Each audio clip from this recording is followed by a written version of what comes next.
This is Faith Encouraged with Father Barnabas Powell. Homilies designed to help you live a purposeful and faith-filled life in Jesus Christ. Here's Father Barnabas.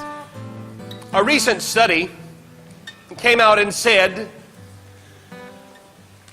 that 1 million Americans, I want that to sink in for you. A recent study just said that 1 million Americans will stop going to church in 2015. 1 million Americans will stop going to church in 2015. Now, we've talked about this before. The fastest growing religious affiliation in the United States today is N-O-N-E-S, the nuns, not the N-U-Ns, not the ones with the habits, but the N-O-N-E-S, the euphemistically referred to as the unaffiliated. The culture in our country today is decidedly turning more secular and less religious. From a high point in the 1950s where 70% of Americans called themselves churchgoers, to now that number is dwindling over and over and year after year.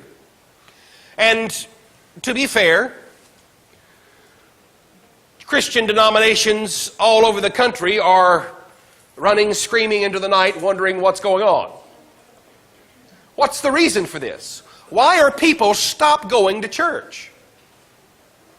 Well, lots of reasons, I'm sure. We're very busy. By the way, did you know that the number one reason why church attendance has dropped in the United States, you know what it is? Kids' sports activities. The number one reason why attendance in church in the last several decades has gone down, the number one reason is kids' sports activities scheduled on Sunday morning. Why, that's the only time we could find. Why, that's the only time we could do it. But you see, ladies and gentlemen, the very fact that we feel the freedom to schedule our sporting events on a Sunday morning isn't the problem, it's the symptom. Do you understand? So why are people stop going to church? I don't know, this hasn't really affected us that much because 5 years ago, when we were blessed to come here as the parish priest, last week was 5 years. I couldn't believe it. It was amazing. The Sunday before we got here in that transition period, I understand there were about 35 people in church on that Sunday. And now look at us. So we're kind of bucking the trend, which is fine with me. I don't have a problem with that. But the challenge is, why do we Americans feel less religiously connected? Now notice this. I want you to notice that at the same time a church attendance is dropping, the number of Americans who call themselves, I love this, spiritual is skyrocketing. I'm spiritual, but I'm not religious. Well, isn't that precious? There are lots of reasons why, and we could sit here and we could go over tons and tons of statistics and talk about graphs and surveys and all that kind of stuff. But the bottom line is, ladies and gentlemen, would you like to know my take on it? I'd like to share it with you since I have the floor. I'll go ahead and do that. I think people are becoming more honest. I think folks are becoming more honest. Whereas before, there was almost a cultural pressure for you to show up in church on Sunday morning. And if you wanted to do business in a town, if you wanted to do business with this company or that company, then you had to show yourself what we used to call an upstanding member of the community. And an upstanding member of the community goes to church. Well, that facade has now been removed from modern America, and the true devotion of men's hearts is being revealed. And that's not a bad thing, folks. It's just not pleasant. It's not a bad thing to finally come to understand what you truly, at the core of your being, actually believe, and what you don't believe. And so the challenge becomes, how are we to deal with this outbreak of honesty among our people? I think we deal with it just like they're dealing with it. We're honest. Jesus confronts a situation very similar, at least the situation of confusion, very similar, when a man brings to the Lord his young son who's an epileptic, and this disease is killing this boy. And the man brings to the Lord his son and says, Lord, I brought him to your disciples and they couldn't heal him. And then Jesus, almost if you read it, it sounds like he's annoyed, doesn't it? It sounds like he's bothered. I don't know about you, but that just kind of flies in the face of my Sunday school vision of Jesus with a smiling face and almost like a doting grandfather. Come, go, yes, come. And yet that's not the image we get here of the Lord at all in the gospel.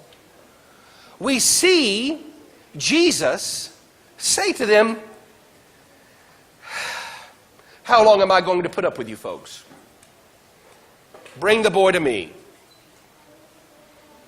And he brings the boy, and then he says this before he says that. He says, you wicked and perverse generation.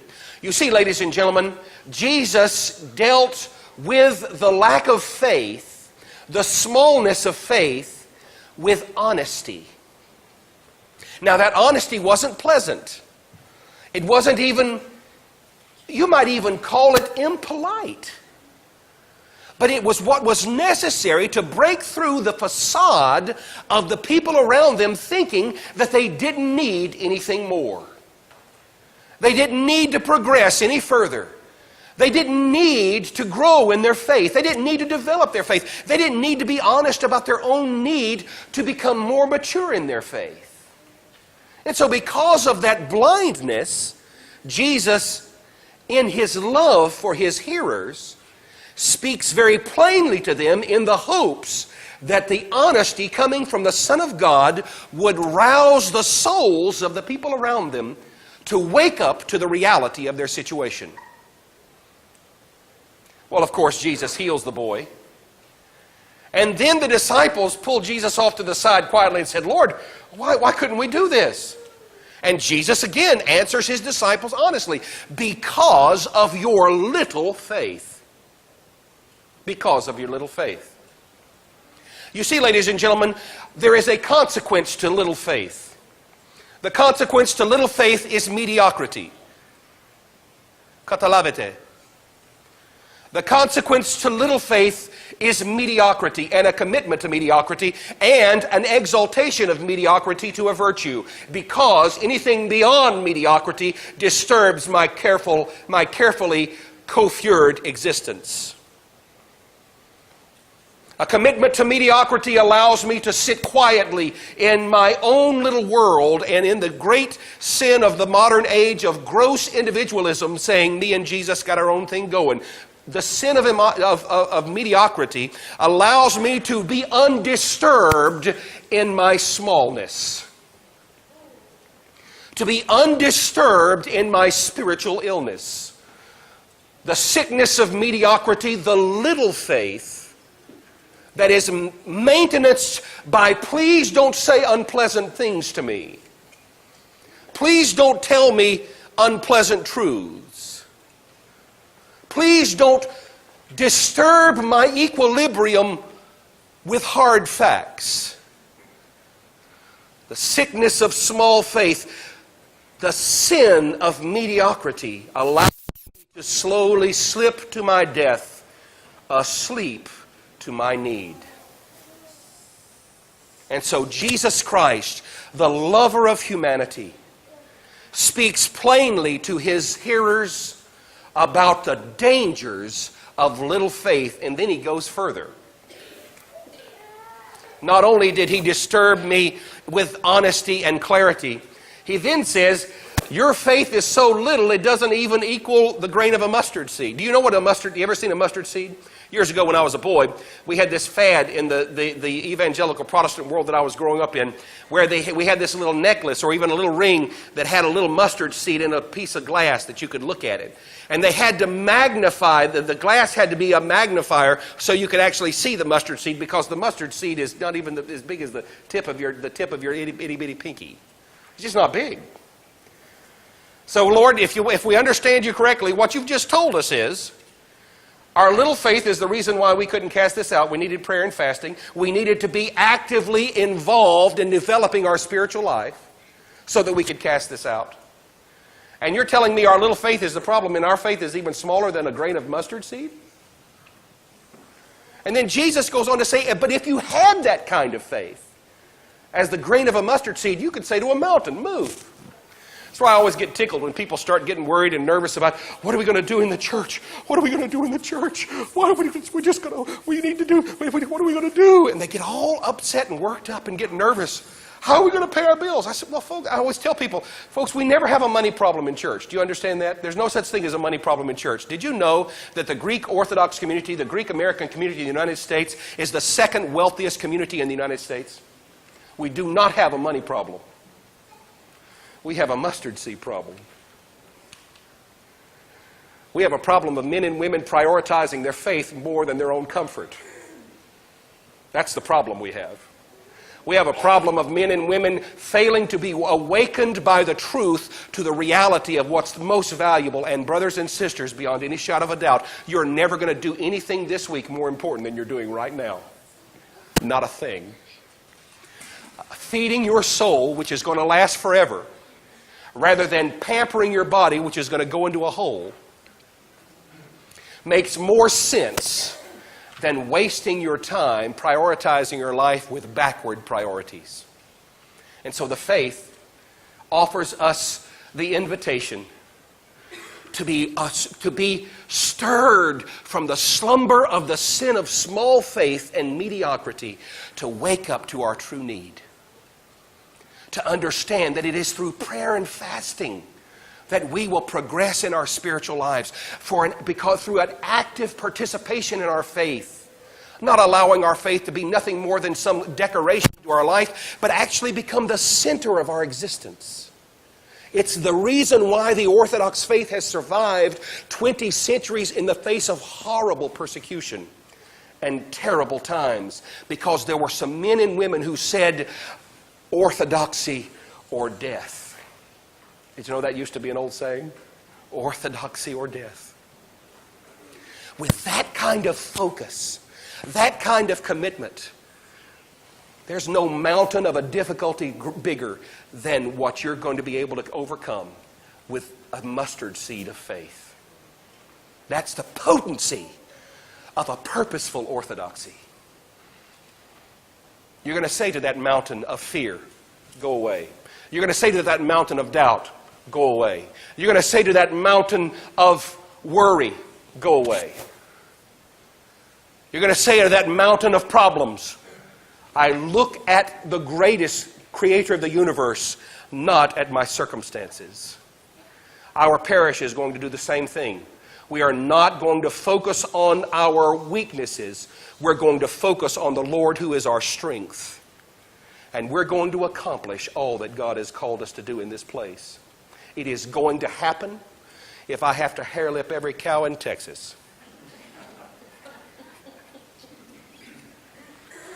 Because we can have a mustard seed of faith and see the mountains of our challenges be completely blown away by the confidence, not in ourselves, but in the Lord who loves us more than we ourselves know how to love today.